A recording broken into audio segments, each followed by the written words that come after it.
scan for known web vulnerabilities, and it'll show what it's going to do. It's going to do some page crawling, do some directory traversing, and look for vulnerabilities. Okay, on the report, it's going to say, hey, can we edit scan results? Yes, we can. Should we display hosts that respond to ping, display unreachable hosts? I just leave this as default most of the time. And then on the advanced tab, we have scan type. I just like to say default here.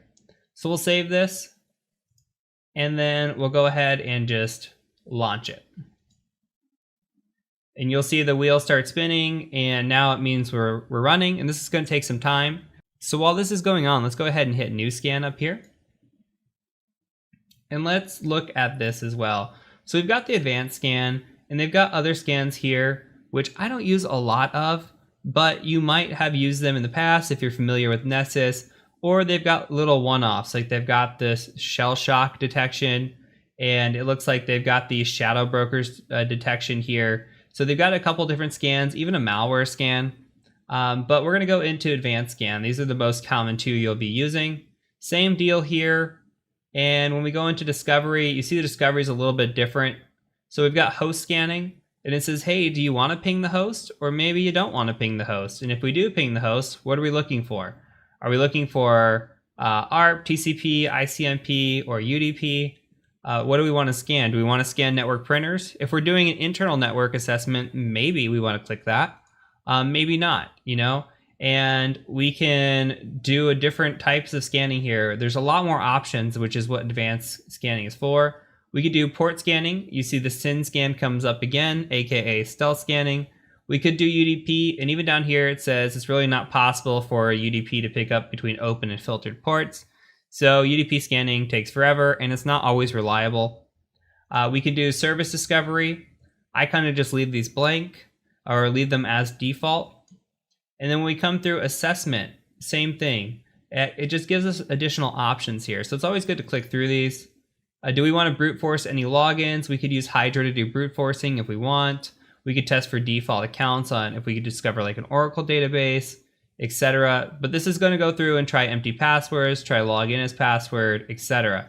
So this just does a little bit more here. We can scan web applications, and we can say, hey, we want to use a specific user agent, or we want to crawl from a certain web page. How many pages are we going to crawl? Again, it just gives us more control. So if we come down here, reporting looks the same, and then advanced, we have a little bit of more options here as well. But again, either way, if you use the advanced scan, I would start with the basic scan just as a beginner, and then kind of play around with the advanced scan and see if you can scan against the same host and maybe get back more information. And maybe key objects is a good one to play with. But let's go ahead and go over to credentials. And now if you had credentials for a machine and you wanted to like log into that machine via SSH or Windows or even SNMP, you could enter in credentials and you could scan a little bit deeper on the machine, but you're likely never going to get that as a pen tester because you usually don't have any access. So let's go back to our scans, and you see now that it's scanning and running. The nice thing is that it does update vulnerabilities as it finds them, and it is finding them. We're actually at 99% right now. So you can click in it and you can see that it's got all different kind of vulnerabilities, and right now they're kind of grouped. So we won't worry about them too much. We're going to ungroup this once it's done. So I tell you what, go ahead and let your scan finish. Once your scan's finished, I'm going to meet you over in the next video, which is going to be part 2, where we're going to look at the scan results, talk about them a little bit, and see what Nessus can do for us.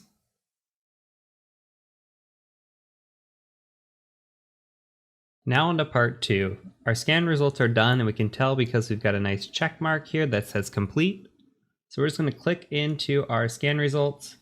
And looking at the overview, we can see here that we've got 5 critical, 38 highs, 59 mediums, 10 lows, and 67 informational. So we're going to click on the vulnerabilities here, and let me make this bigger. So what we're going to do is we're going to just take a peek at this. And this new version of Nessus actually starts grouping these together. Let's go ahead and hit settings and disable groups. And that'll show us by severity. So look what's coming back up. OpenSSL, unsupported. Let's check it out. 0.9.6b, 1.1.0, and it's saying, according to the banner, the remote server is running OpenSSL. And it doesn't tell us much about it. We'd actually have to do a little bit of research, click into this, see why this is such a bad thing, but this is absolutely out of date. Okay, so if we're making a screenshot here, we're gonna say, hey, this is out of date. We see this installed version. It's recommended to patch to this version. So if you're taking notes, you can go ahead and add that into your notes for your vulnerabilities. This is insufficient patching. Come back through here. It says even OpenSSH has remote privilege escalation. It's got remote overflows.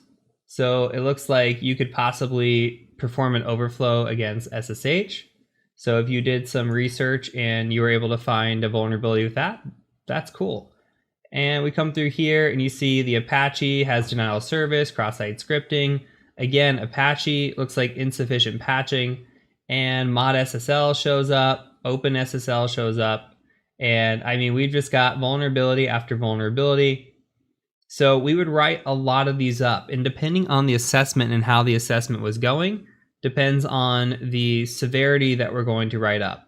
Now, if we find remote code execution, we get a lot of access to a client, and a client just lights up like a Christmas tree when it comes time to reviewing their scans, then a lot of these, we might report on a lot of these, and we might not report on a lot of the lows or a lot of the mediums. But if we're in the opposite situation where, we aren't finding a lot, but there's still stuff to report, then we might report on like, hey, OpenSSL is, it's out of date. And then we go to the next page and we find a low, and maybe there's like, okay, there's something in here that's related to SSL TLS. This one is an unsupported cipher. We might report that as well, just depending on the potential in how many vulnerabilities that there actually are.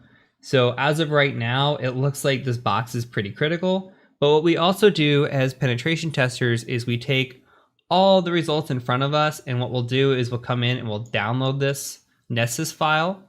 We'll take that Nessus file, and there's tools out there to convert a Nessus file into an Excel document, and it makes it nice and pretty, and we'll hand that over to the client as well. And in the report, it'll say, hey, look, we've covered some of the vulnerabilities. There's no way for us to touch all of them because this is a timed assessment. We focused on the low-hanging fruit. We focused on what we could. So please do go look at your Nessus scan results and all the information that we provide to you, because it's super important. So again, if we have a client like this where we're going to have remote code execution, we're going to have a lot of vulnerabilities, then these things just start to stack up.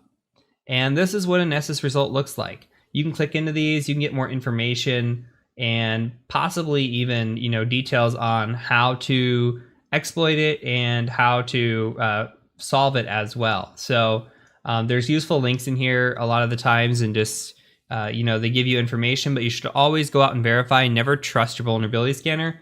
Just because it says, hey, we detected it, you should go out and look and find it. Just like we had that screenshot from before with the Apache service version, we know this exists. We wouldn't provide a screenshot of the output of Nessus. We would go provide a screenshot that says, hey, we actually proved that we know it's there and you're out of date. So hopefully that gives you an idea of what we're doing with Nessus and why we're using it and how it could be an advantage to us. Sometimes we're so overwhelmed with everything around us that we might miss some vulnerabilities. And it's nice to just have a scanner detect a lot of vulnerabilities just for us. And it gives us something to look through, something to verify, double check, etc. It's just an extra layer of vulnerability assessment for us. It's a friend in the game. So I own 2 programs as a pen tester, 2 programs that I pay for. Nessus license is one, Burp Suite Pro is the other. So that's it for this section. Now we're going to move on to exploitation, really start to get into the fun stuff, talk about some different exploitation techniques you're going to see, and then we'll do a bunch of box walkthroughs and get into exploit development, and it's about to get so fun. This is the fun part of the course. Up until this point, it's just been scanning, enumeration, learning about the process, and it's been 9 hours of course material so far, almost 8 hours of course material, just to get to this point. That's how important I think that information gathering and scanning enumeration are, along with the foundations and the materials. You need to know all that before you can just start exploiting machines. So now we're there. Congratulations, pat yourself on the back. We're almost halfway through the exploitation part of this course. So once we get to the middle of the course capstone, I think it's going to be really fun and exciting. So that's it. End of spiel. I'll see you over in the next section when we start learning exploitation.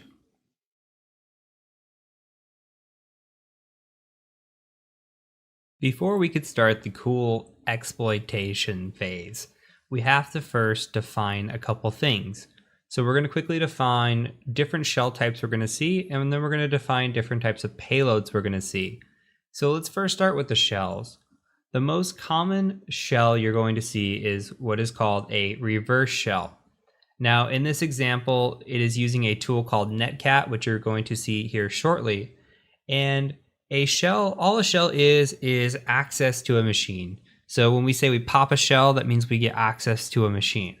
Now, a reverse shell means that a victim connects to us. Here you see it says target connecting to attack box, and you may get asked this question about shells in an interview. What is a reverse shell? What is a bind shell? So a reverse shell means, again, a victim connects to us. You see that it says target is connecting, attack box is listening. So what's happening here is that on the attack box, you can see that we have netcat. This is NC, and we're just listening on a port here. LVP means listening verbose port. So we're listening on port 4444. That means on our machine, we're opening up that port when we use netcat. On this machine, it's going to say, hey, netcat, I want to connect to this IP address here. I want to connect to it on port 4444. And when I do that, I'm going to establish this bin shell here. So I'm going to execute bin shell, which is a Linux machine. If this was Windows, then it would be command.exe. So what we're going to do is we're going to say, hey, let's connect over here, and this is going to connect. So all we're going to do with the reverse shell is we're going to listen. Now, with the bind shell, a little bit different. We have our attack box and then our target. So with the bind shell, we actually open up a port on the machine, then we connect to it. So we fire off an exploit, that exploit goes in and it opens up a port, and then it's listening for us to connect. When we connect on that specific port to that specific machine with netcat, then we're going to go ahead and get that shell, and on this side, it's going to execute for us that bin sh. Now, if we go back, same thing here. We're going to send some sort of exploit that's going to talk back and say, hey, I want to, when you exploit this, go ahead and just connect to 4444 on this machine. Now, this is going to come together very clearly when we get into our exploit development part here in just a little bit. But all you need to know right now is that a reverse shell means the target connects back to us. A bind shell means we connect to the target. Now, a little bit more about reverse shells. You're going to use reverse shells 95% of the time. There are instances where you're going to use bind shells. Bind shells most likely are going to be on an external assessment. If you think about it, a reverse shell, you're sitting in your home network and you are sitting on a VM, and that VM is using an internal IP address. It's talking out through NAT. It's going through your public IP address, and you're attacking a target. Well, how are you going to connect that public IP address of the target back to yourself on an internal IP? You're going to have to set a port forward or a port trigger on your firewall to talk into that specific machine. It's a little bit of extra work. You're opening some stuff up on your side. The other idea is to say, hey, bind shell, why don't I just go ahead and open a port up on that target? I'll NAT my way through on my public IP address, and I'll just connect to that port. It doesn't care what IP address you're coming from. You see, it's just listening. So we can come from any IP address and connect to that port on that machine. So this is where bind shells are useful when we have to bypass some sort of firewall, or it just makes sense. Sometimes a reverse shell just doesn't work, and we have to use a bind shell anyway. So we have to think about the connection and how it's getting to and from us. Most of the time, especially because you're going to practice a lot in labs and you're going to do internal assessments as well, most of your shells are going to come in the form of reverse shell. However, bind shells do exist, and you should know what they are as well. And again, for an interview, you should know the difference. So before we finish here, let's go ahead and take a look at what these look like. And I'm going to log back into my machine. And I've got two things open here. I've got 1 and 2. We're going to play victim and we're going to play target, right? Or attacker. So on the attacker, if we have a reverse shell, we're just going to say netcat, I want to listen.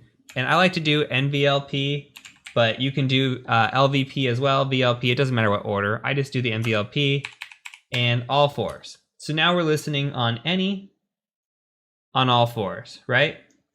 So here we're going to say on the victim screen, we're going to say, hey, netcat, I want to connect. And this is a self connection, but still, I want to connect to the victim machine, or I want to connect to my attacker from the victim machine. And our attacker's IP address is 139. They've got 4444 open. Let's establish that connection. And we're going to offer them bin bash when we do. And here's that connection.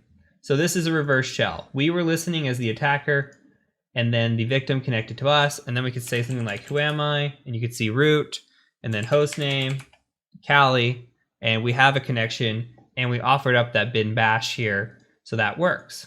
So that is an example of a reverse shell. So I'm going to control C this connection, kill it. It dies over here. Now, let's say we wanted to flip the script and we want a bind shell. Well, now, guess who needs to be listening? Now, in this instance, we're going to be listening and we're going to be offering up the bin bash because we are the victim. Okay, so we still have to offer up whatever command line we are going to have here. Now, all we have to do as the attacker is connect to our victim, and we have the same connection. You see the connection happens here. Who am I? Root, hostname, Cali. So that is the difference between a bind shell and a reverse shell. Remember, reverse shells are most commonly used, but bind shells are important. Again, just to hammer it home, reverse shell means a victim connects to us. Bind shell means we connect to a victim. So I'll catch you over in the next video when we talk about staged versus non-staged payloads.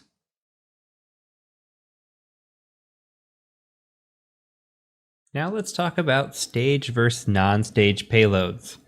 And before we do that, we must talk about a payload. So a payload is what we're going to run as an exploit.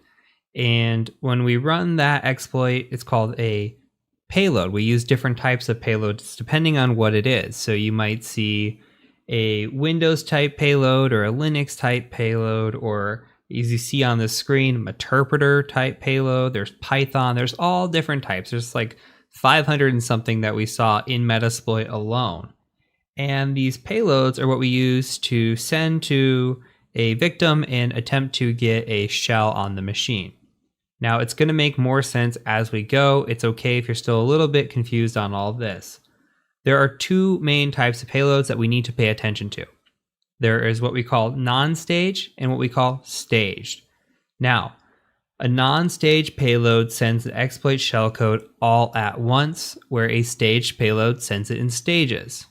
The non-staged payload is larger in size and it doesn't always work, where the staged payload can actually be less stable. So each has its con. And we have an example of it. And this is really what I want to point out is we have this non-staged payload and we have a staged payload. And do you see the one difference between the two? All it is a /. So when we see these and we're using something like Metasploit and we have to pick out a payload, if we see something like meterpreter _reverse _TCP, this identifies that this is a non-staged payload. We can ignore the windows here. But here where we see meterpreter /reverse _TCP, this means we have a staged payload. What's happening? It's saying, hey, stage 1, stage 2. What's happening here? It's saying, hey, let's send this all at once. So this is going to become very important very quick, as we will attempt an exploit here very soon and it's not going to work. And then we're going to change the payload and it's going to work beautifully. So understand that what the takeaway is, if you have a payload that does not work, maybe try the other type of that payload. if you see something like reverse TCP, which is a reverse shell, by the way, over a TCP connection, if you say, hey, I'm going to send this stage reverse TCP, it's not working. All right, let me try to send a non-staged reverse TCP. Okay, that's not working, but I'm sure my exploit's right. So maybe I send a bind shell instead of a reverse shell here, and I'll send a bind shell staged and then non-staged. And we just keep trying until we find a payload that works. Not every payload is the right payload, and we have to find the one that works for us. So the takeaways: remember the /, remember the slight differences between non-stage and stage, and remember if your payload fails but you think it's the right exploit, maybe change your payload. So we'll see that here very shortly as we start to get into exploitation in the next few videos.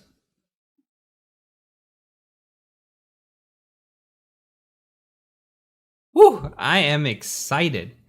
And let me tell you how excited I am. This is not the first time I've recorded this video. This is actually the second time recording this video because the first time I forgot to hit the record button. So now it's blinking red right in front of me, guaranteed recording, and I'm still as excited. Even the second time walking through this, I'm still as excited because this is what we've been building up for. This is everything we've been doing, the scanning, the enumeration, even the Linux and the Python. This is all building up to this. And now we're ready to exploit. We're gonna get our first shell. We're gonna pop our first shell today, and I'm so excited for both of us. So what we're gonna do is we're going to run Metasploit for this one. And Metasploit's a little bit automated, but that's okay. In the next video, we're gonna go ahead and cover it manually. So what we're going to do is we're going to attack SMB here. And with SMB, what we're gonna do is, if you don't remember, search exploit Samba 2.2. We found Samba 2.2.1a. We searched around, we went out to the interwebs, we did search exploit, and we kept seeing this trans to open show up. Like here, and here, here, here, all down here, right? Repeatedly. And it meets the criteria, everything seems to make sense. It had that IPC anonymous connection as well. So I think this is a winner.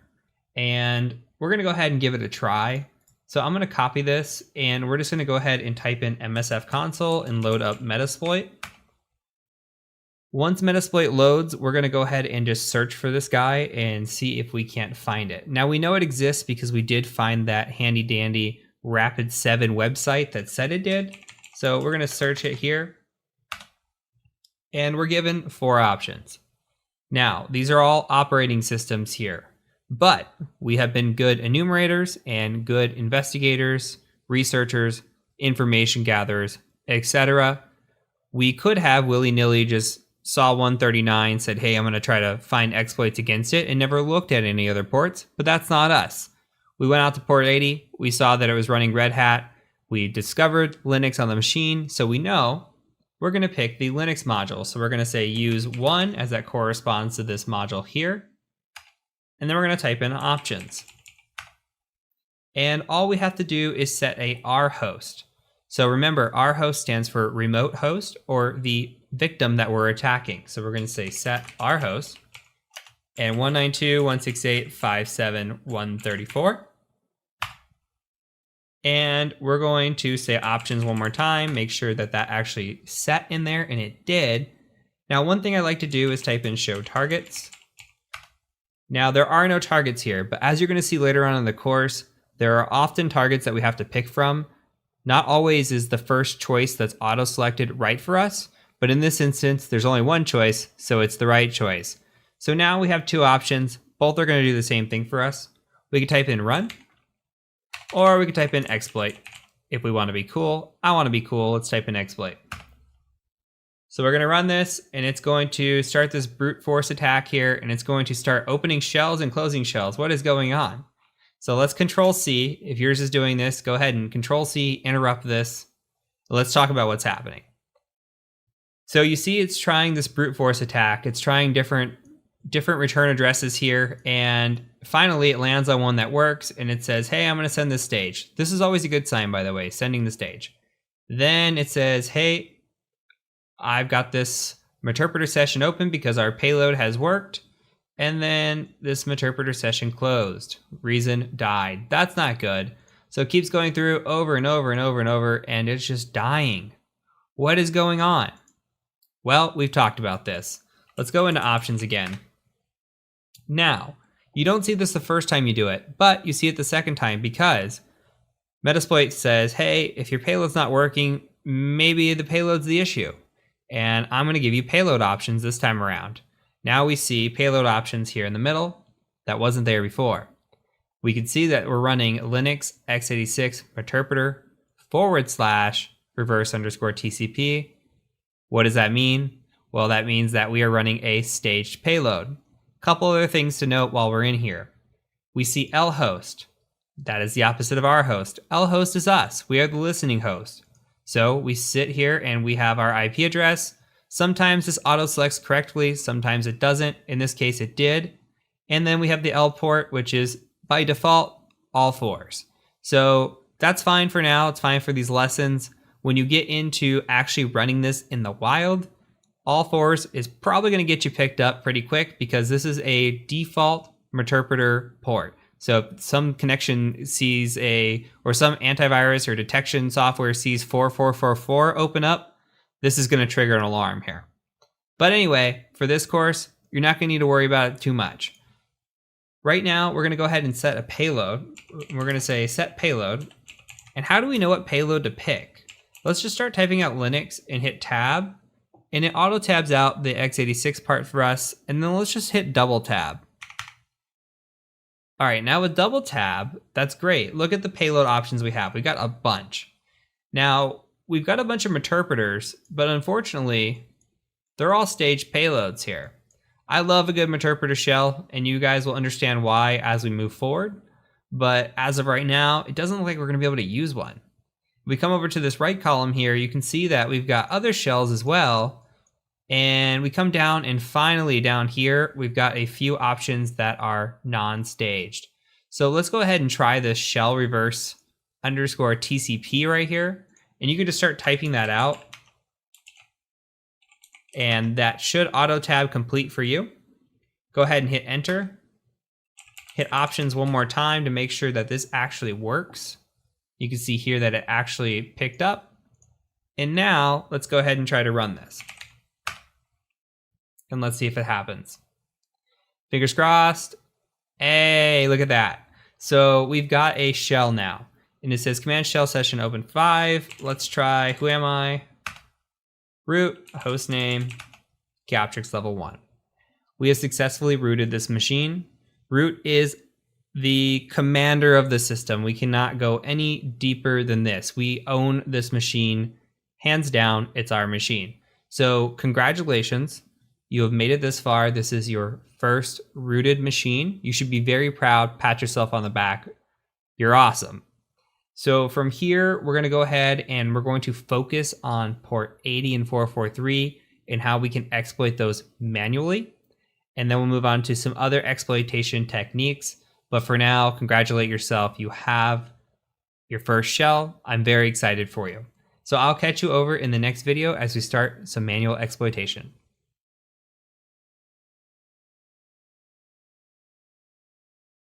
So we have gained root with Metasploit, but now we need to gain root with some manual exploitation. So remember earlier, we discovered that we had an exploit with our mod SSL, and we're going to see what we could do about it. So we went to Google and we researched mod SSL, and we came up with something called OpenLuck, if you remember that.